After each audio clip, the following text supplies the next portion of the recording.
नमस्कार शेतकरी बंधूंनो, मी डॉक्टर विकास जाधव, वरिष्ठ शास्त्रज्ञ व प्रमुख कृषी विज्ञान केंद्र जळगाव जामोद, जिल्हा बुलढाणा। कृषी संशोधन व शिक्षण विभाग अर्थात DRE नवी दिल्ली, भारतीय कृषी अनुसंधान परिषद नवी दिल्ली म्हणजेच ICAR आणि कृषी व शेतकरी कल्याण मंत्रालय भारत सरकार यांच्या संयुक्त विद्यमाने खरीप पूर्व जनजागृती कार्यक्रम भारत कृषी जागरण यात्रा अनुसंधान किसान के द्वार या कार्यक्रमाचं आयोजन हे विकसित कृषी संकल्प अभियान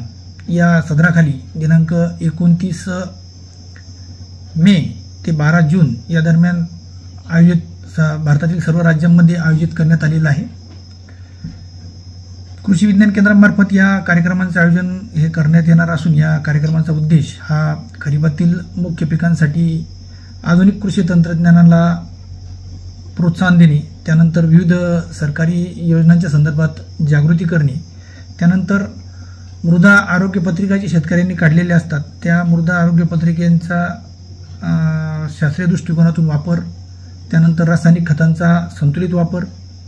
तसेच शेतकरी आणि शास्त्रज्ञ सुसंवाद हा उद्देश या कार्यक्रमांचा असणार आहे। शेतकरी बंधूंनो, कृषी विज्ञान केंद्र जळगाव जामोद मार्फत या अभियानाची तयारी सुरू असून बुलढाणा जिल्ह्यातील शेतकरी समुदायासाठी या कार्यक्रमाचं जे आयोजन आहे ते करण्यात येणार आहे। या कार्यक्रमामध्ये भारतीय कृषी अनुसंधान परिषदेअंतर्गत येणाऱ्या काही प्रमुख संस्थांमधील शास्त्रज्ञ, त्यानंतर डॉक्टर पंजाबराव देशमुख कृषी विद्यापीठ अकोला येथील काही शास्त्रज्ञ, त्यानंतर आपल्या कृषी विज्ञान केंद्रामधील शास्त्रज्ञ, त्यानंतर आपल्या कृषी विभागातील विस्तार कार्यात असणारे अधिकारी मंडळी, त्यानंतर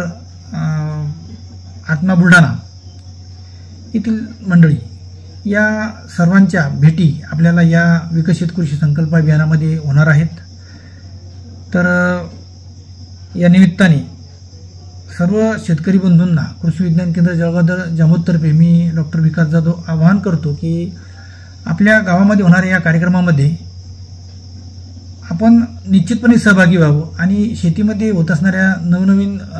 बदलांच्या संदर्भात किंवा वेगवेगळ्या सरकारी योजनांच्या संदर्भात किंवा खरीप पिकाच्या नियोजनाच्यासाठी असणाऱ्या छोट्या छोट्या गोष्टी आणि शेतकरी बंधूंना येणाऱ्या विविध समस्या आणि त्यांचं निराकरण या संदर्भात आपण या अभियानात अंतर्गत शास्त्रज्ञांशी सुसंवाद साधावा ही आपल्याला विनंती करतो। तर भेटूयात दिनांक 29 मे पासून आपल्या गावामध्ये। धन्यवाद।